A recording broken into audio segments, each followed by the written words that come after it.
I know a number of people that have served on jury duty, and they really kind of like it. They see it as their civic responsibility. They also give blood. They try to raise their kids right. They pay their taxes. They return their carts at the shopping centers back to where they're supposed to, which is the true judge of how a kind of good human you are. I think Nate said he did it 3 times. Nate was on a jury 3 times? Well, I was on twice. Remember, the third time I didn't make it because of the pandemic. Aha. Was it the pandemic or was it a lockdown? It was a lockdown. Yeah, because we've had pandemics before. We never had a lockdown before. That's right. It was a lockdown. Guilty or not guilty?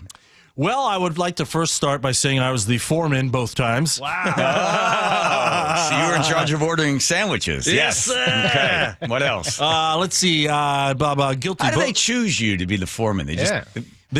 Everyone just votes. Raise your hand if you want. Blah blah blah. Blah blah blah. And they nominate you. Huh? The jurors. I know. I understand that. Yeah. It's just why'd they pick you? I have no idea.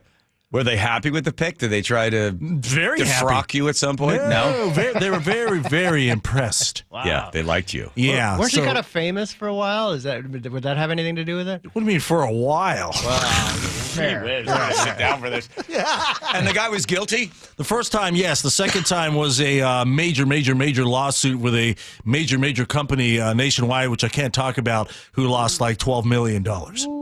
Okay. And at the end, they just threw the hat in. And are you surprised at the sort of the general idiocy of the people that you're serving with? It's supposed to be a jury of your peers, but... Oh, yeah. No, not at all. Not at all? You weren't shocked? No, we weren't all peers. There's no way. Okay. Were you surprised that some people just seem to be kind of dumbskulls? Yeah, absolutely. In fact, one guy during the jury, he had, I don't know what they're called. You hang on to him and you spin him around in your fingers. And spinners, yeah. They're just called spinners? Yeah. Okay. Spinners. The whole time, he's just playing with a spinner the whole time. Yeah. I mean, obviously, he couldn't have made it more obvious that he did not want to be there, but they kept him. Right. Why? And then how did he do when it came to the voting, guilty or not guilty? He didn't care. No, he didn't care. He just, went with everyone. What else? It was unanimous. It was pretty obvious. I had a friend of mine who served on one, and every time he was John Stofflet, who was living with me at the time in Queen Anne, just after I got divorced. So we're in this house together, and I said, how's it going? And he was, I can't talk about it. I simply can't. I said, come on, it's just me.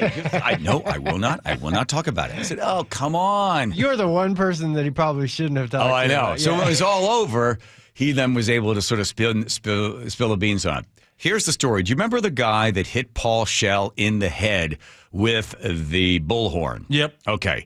Well, that guy was also on trial for, I think he allegedly broke into somebody's house and stole something. I can't remember the exact reason he was there. Well, that guy decided to defend himself in court. He was his own lawyer. And that never bodes well for anybody. And when he put himself on the stand and then referred to himself in the third person and interviewed himself, Mr. Green. Yes, sir. No way. Yes. No way. Yes. Can you tell us where you were on the 2nd of February at 7:30? I'm sorry, what time? At 7:30. Can you give me a moment? Take your time, Mr. Green. No. So he's having a conversation with himself. Why couldn't have I been on that jury? And at one point, he asked himself another question.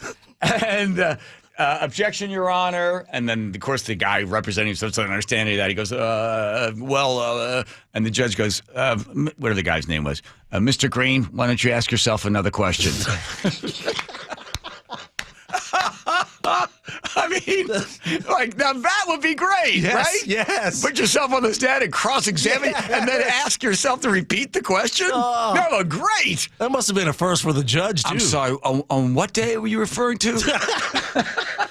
Whoa. You looked that one up. Guilty. Who's the guy he hit over the head with the ball? Well, that was earlier. That was another one. Yeah, Paul Schell was the mayor of Seattle. Okay. And apparently he hit him in the head with a bullhorn. He's like an activist or something. I don't know. Yeah. Okay. Whatever. That guy. He's the bullhorn guy. So then I don't know what happened on that case, but on the other one where they got him on breaking and entering. Yeah. I love that. Ask yourself another question. My Aunt Mary was on those all the time. She was always the foreman. She loved it. And it was so funny because, the case would be just open and shut. The guy's obviously guilty. Everybody knew it.